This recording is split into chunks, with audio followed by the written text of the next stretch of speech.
As far as eating though, I feel like the harder it is for her to breathe. Okay. It just seems like she's like exerting a lot of energy, like since it's much warmer. Aerodigestive complaints in kids are really common. Everybody coughs and wheezes and has feeding trouble.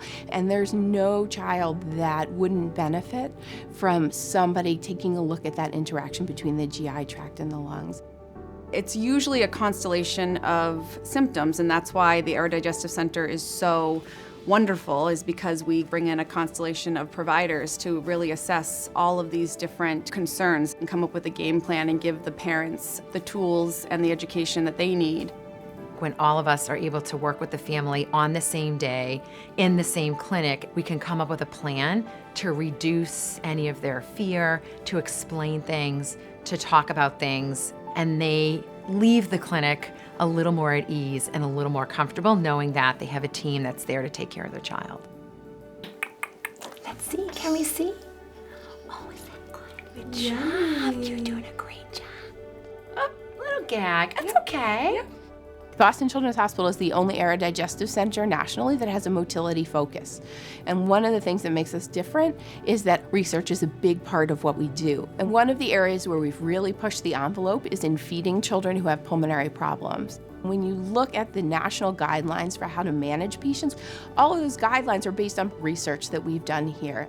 And what we've learned is that we can safely feed these kids with some of the novel feeding methods that we've used to keep the lungs safe. So we're able to avoid surgery in the vast majority of patients.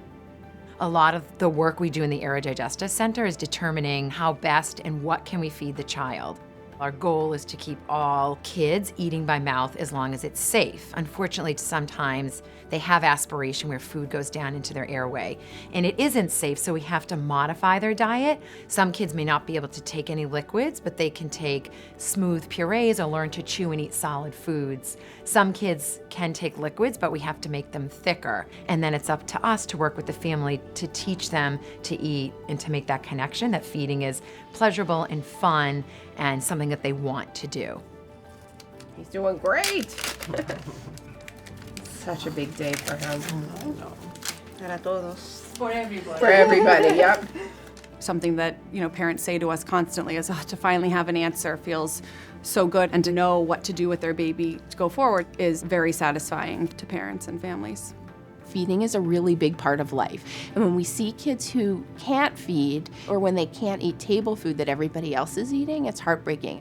When you come to Boston Children's Hospital, you have a team behind you who really are passionate about the care of children, are passionate about pushing the envelope, who believe in research. And I think it's that team approach that we have that really makes the care the best that it can be.